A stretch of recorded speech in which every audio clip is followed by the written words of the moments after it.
Assalamualaikum warahmatullahi wabarakatuh. Saya Indah Sukmaningrum dari kelas 3A, D3 Keperawatan Untirta. Di sini saya akan mempresentasikan diagnosis keperawatan pada ABCDE. Yang pertama yaitu atau airway atau jalan nafas. Diagnosis yang pertama yaitu bersihan jalan nafas tidak efektif. Bersihan jalan nafas tidak efektif ini adalah ketidakmampuan membersihkan sekret atau obstruksi jalan nafas untuk mempertahankan jalan nafas agar tetap paten. Gejala dan tanda mayor yang pertama itu subjektif, itu tidak tersedia. Yang kedua objektif, batuk tidak efektif. Maksud batuk tidak efektif ini adalah batuk yang terjadi terus-menerus, namun dalam mengeluarkan dahak dan iritan menyumbat saluran nafas tidak maksimal, sehingga saluran udara terhambat. Yang kedua itu tidak mampu batuk. Yang ketiga sputum berlebih. Yang keempat wheezing. Mengi atau wheezing itu suara siulan bernada tinggi yang muncul saat bernafas. Selanjutnya itu mekonium, jalan nafas pada neonatus. Mekonium itu adalah kotoran bayi pertama yang keluar dan dapat bercampur dengan air ketuban, menimbulkan warna hijau pada air ketuban. Bila mekonium ini tertelan, dapat menimbulkan sumbatan jalan nafas mendadak pada bayi baru lahir sehingga menimbulkan kematian. Yang kedua, diagnosis yang kedua yaitu resiko aspirasi. Resiko aspirasi itu beresiko mengalami masuknya sekresi gastrointestinal, sekresi orofaring, benda cair atau padat ke dalam saluran tracheobronchial akibat diskusi mekanisme proteksi saluran nafas. Faktor resikonya yang pertama, penurunan tingkat kesadaran, yang kedua penurunan refleks muntah atau batuk, yang ketiga gangguan menelan, yang keempat disfagia. Disfagia itu adalah kesulitan menelan makanan atau cairan yang timbul dari tenggorokan atau kerongkongan. Selanjutnya yaitu yang kelima kerusakan mobilitas fisik, yang keenam peningkatan residu lambung, yang ketujuh peningkatan tekanan intragastritis, yang kedelapan penurunan motilitas gastrointestinal, yang kesembilan sphincter esophagus bawah inkompeten. Yang ke-10 perlambatan pengosongan lambung, yang ke-11 terpasangnya selang nasogastrik, yang ke-12 terpasangnya tracheostomi endotracheal tube. Yang ke-13 trauma atau pembedahan leher, mulut, atau wajah. Yang ke-14 efek agen farmakologis. Yang ke-15 ketidakmatangan koordinasi menghisap, menelan, dan bernafas. Selanjutnya yaitu B, breathing atau bantuan nafas. Diagnosa yang pertama yaitu gangguan pertukaran gas. Gangguan pertukaran gas itu yaitu kelebihan atau kekurangan oksigenasi atau eliminasi karbon dioksida pada membran alveolus kapiler. Gejala dan tanda mayor yang pertama subjektif yaitu dyspnea, yang kedua itu objektif. Yang pertama itu PCO2. PCO2 itu tekanan parsial karbon dioksida bisa meningkat atau menurun. Yang kedua PO2 menurun. Yang ketiga takikardi. Takikardi ini adalah denyut jantung yang cepat, bisa mungkin teratur atau tidak teratur. Yang keempat itu pH arteri meningkat atau menurun. Yang kelima bunyi nafas tambahan. Selanjutnya yang kedua, diagnosa yang kedua yaitu pola nafas tidak efektif. Pola nafas tidak efektif ini inspirasi atau ekspirasi yang tidak memberikan ventilasi adekuat. Gejala dan tanda mayor subjektif yang pertama dyspnea sama seperti tadi yaitu kesulitan bernafas atau nafas terasa berat. Itu objektifnya penggunaan otot bantu. Yang pertama penggunaan otot bantu pernafasan, yang kedua fase ekspirasi memanjang, yang ketiga pola nafas abnormal. Yang ketiga, diagnosa yang ketiga yaitu gangguan ventilasi spontan. Penurunan cadangan energi yang mengakibatkan individu tidak mampu bernafas secara adekuat. Gejala dan tanda mayor subjektif dyspnea, yaitu kesulitan nafas atau nafas terasa berat. Objektifnya yang pertama penggunaan otot bantu nafas meningkat, yang kedua volume tidak menurun, yang ketiga PCO2 meningkat, yang keempat PO2 menurun, yang kelima SaO2 menurun. Selanjutnya yaitu circulation atau bantuan sirkulasi. Diagnosa yang pertama yaitu hipovolemia, yaitu kekurangan volume cairan intravaskular, interstisial, atau intraselular. Gejala dan tanda mayor subjektif, yaitu tidak tersedia. Yang kedua objektif. Yang pertama yaitu frekuensi nadi meningkat, nadi terasa lemah, tekanan darah menurun, tekanan nadi menyempit, turgor kulit menurun, membran mukosa kering, volume urin menurun, hematokrit meningkat. Yang selanjutnya yaitu hipervolemia. Hipervolemia itu peningkatan volume cairan intravaskuler, interstisial, atau intraseluler. Tanda dan gejala mayor subjektif. Yang pertama itu ortopnea. Ortopnea itu rasa tidak nyaman saat bernafas sambil berbaring. Biasanya itu pada kondisi dengan penyakit jantung atau paru-paru. Selanjutnya dyspnea itu kesulitan bernafas atau nafas terasa berat. Yang ketiga itu paroxysmal nocturnal dyspnea atau PND. Objektif yang pertama itu edema anasarca atau edema perifer. Yang kedua itu berat badan meningkat dalam waktu singkat. Yang ketiga itu jugular venous pressure atau GVP atau central venous pressure atau CVP. Yang keempat refleks hepatojugularis positif. Selanjutnya diagnosis selanjutnya itu gangguan sirkulasi spontan. Yaitu ketidakmampuan untuk mempertahankan sirkulasi yang adekuat untuk menunjang kehidupan.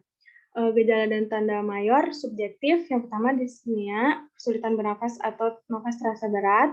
Objektifnya yang pertama menggunakan otot bantu nafas meningkat, volume tidak menurun, PCO2 meningkat, yang keempat PO2 menurun, yang kelima SaO2 menurun. Selanjutnya yaitu penurunan cura jantung, yaitu ketidakadekuatan jantung memompa darah untuk memenuhi kebutuhan metabolisme tubuh. Gejala dan tanda mayor subjektifnya yang pertama yaitu perubahan irama jantung atau palpitasi.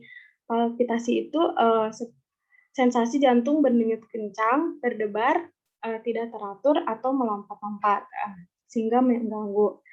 Yang kedua itu perubahan prelude, yang pertama itu lelah. Ketiga perubahan afterload, dyspnea, kesulitan bernafas atau nafas terasa berat.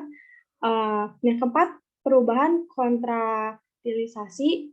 Yang pertama ada proximal nocturnal dyspnea atau PND. Yang kedua ortopnea. Ortopnea ini adalah rasa tidak nyaman saat bernafas tadi. Yang ketiga itu batuk. Selanjutnya objektif. Yang pertama itu perubahan irama jantung atau bradikardia. Bradikardia itu denyut jantung lebih lambat dari yang diharapkan, gitu. Atau takikardi. Takikardi itu denyut jantung yang cepat. Yang kedua itu ada gambaran EKG, aritmia atau gangguan konduksi. Yang kedua perubahan prelude. Yang pertama itu edema, yang kedua distensi vena jugularis, yang ketiga central venous pressure atau CVV meningkat atau menurun. Yang keempat itu hepatomegali. Yang ketiga perubahan afterload. Yang pertama itu tekanan darah bisa meningkat atau menurun. Nadi perifer terderma, capillary refill time lebih dari 3 detik. Yang keempat itu oliguria. Oliguria itu oliguria yaitu sulit dalam buang air kecil atau lebih sedikit.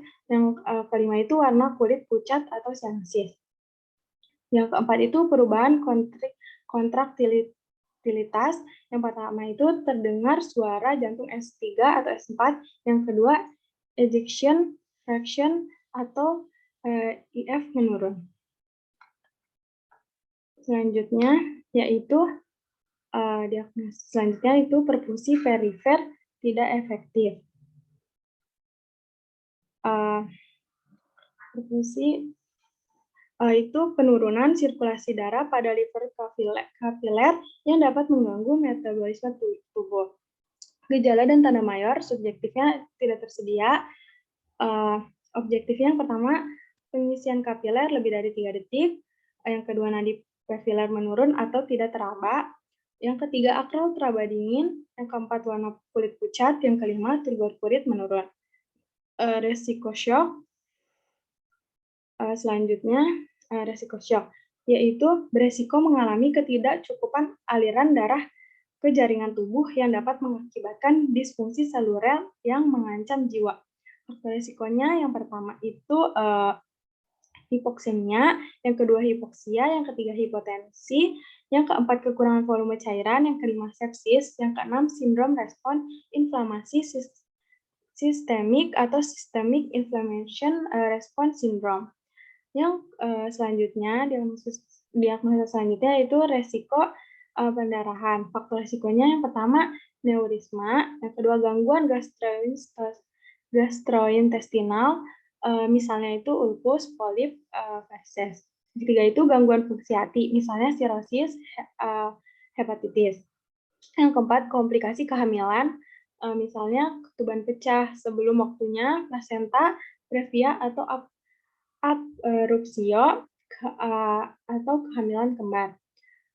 Yang kelima, komplikasi pasca partum, misalnya atoni uterus, retensi plasenta. Yang keenam, gangguan koagulasi, misalnya trombositopenia. Yang ketujuh, efek agen farmakologis. Yang kedelapan, tindakan pembedahan. Yang kesembilan, trauma. Yang kesepuluh, kurang terpapar informasi tentang pencegahan perdarahan.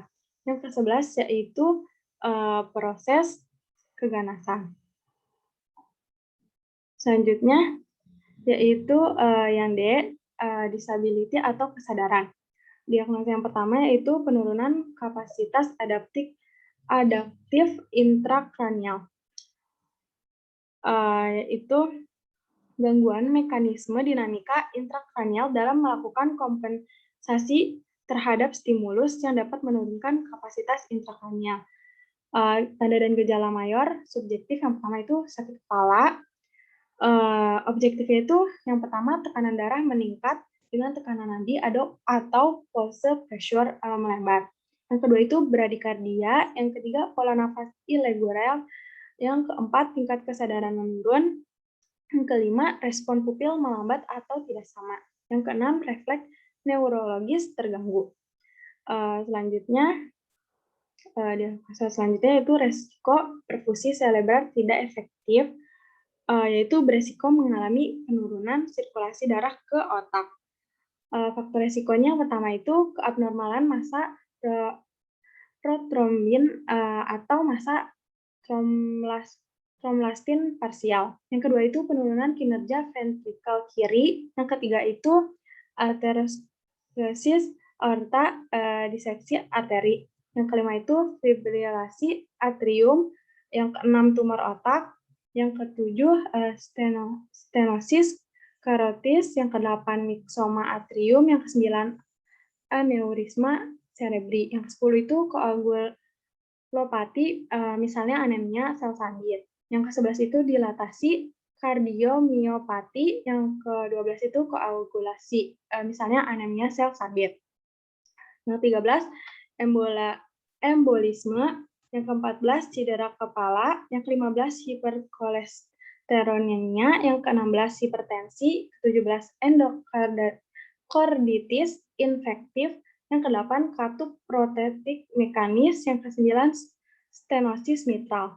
Yang ke-20 neoplasma otak. Yang ke-21 infrak miokard akut. Yang ke-22 sindrom sinus. Yang ke-23 penyalahgunaan zat. Yang ke-24 terapi tombolitik. Yang ke-25 efek samping tindakan. Misalnya, tindakan operasi, biopas. Selanjutnya yaitu explore, atau paparan.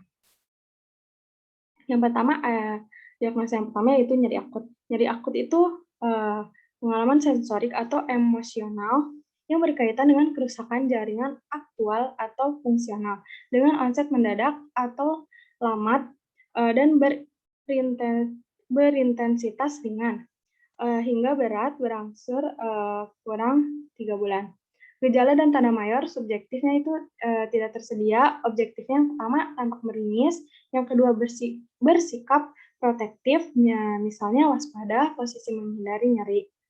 Yang ketiga gelisah, yang keempat frekuensi nadi meningkat, yang kelima sulit tidur. Diagnosa selanjutnya itu gangguan integritas jaringan. Gangguan kulit atau dermis dan epidermis. Atau jaringan membran seperti membran mukosa, kornea, fascia otot, tendon, tulang, kartilago, kapsul sendi, atau ligamen. Gejala dan tanda mayor itu subjektif, tidak tersedia, objektifnya itu kerusakan jaringan atau lapisan kulit. Diagnosa selanjutnya yaitu resiko cedera. Beresiko mengalami bahaya atau kerusakan fisik yang menyebabkan seseorang tidak lagi sepenuhnya sehat atau dalam kondisi baik. Faktor resikonya eksternal, yang pertama itu terpapar patogen, yang kedua terpapar zat kimia toksik, yang ketiga terpapar agen nosokomial, yang keempat ketidaknyamanan transportasi, yang internalnya, yang pertama ketidaknormalan profil darah, yang kedua perubahan orientasi efektif, yang ketiga perubahan sensasi, yang keempat disfungsi autoimun, yang kelima disfungsi biokimia, yang keenam hipoksia jaringan, yang ketujuh kegagalan mekanisme pertahanan tubuh, yang kedelapan malnutrisi, yang kesembilan perubahan fungsi psikomotor, yang kesepuluh perubahan fungsi kognitif, yang kesebelas kondisi klinis terkait. Diagnosa selanjutnya yaitu resiko jatuh. Resiko jatuh itu beresiko mengalami kerusakan fisik dan gangguan kesehatan akibat terjatuh. Risikonya itu yang pertama usia lebih dari 65 tahun atau pada dewasa, atau kurang dari 2 tahun pada anak-anak. Yang kedua itu riwayat jatuh, yang ketiga anggota gerak bawah protesis atau buatan. Penggunaan alat bantu berjalan, yang kelima penurunan tingkat kesadaran, yang keenam perubahan fungsi kognitif, yang ketujuh lingkungan tidak aman, misalnya licin, gelap, lingkungan asing, yang kedelapan kondisi pasca operasi. Selanjutnya yaitu yang ke-9 hipotensi ortostatik, yang ke-10 perubahan kadar glukosa darah, yang ke-11 anemia, ke-12 kekuatan otot menurun, yang ke-13 gangguan pendengaran, yang ke-14 gangguan keseimbangan, yang ke-15 gangguan penglihatan. Misalnya glaukoma, katarak, lasio, retina, atau neuritis optikus.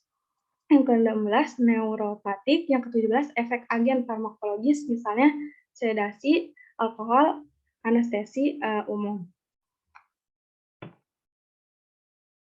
Sekian dari saya, kurang lebihnya mohon maaf. Wassalamualaikum warahmatullahi wabarakatuh.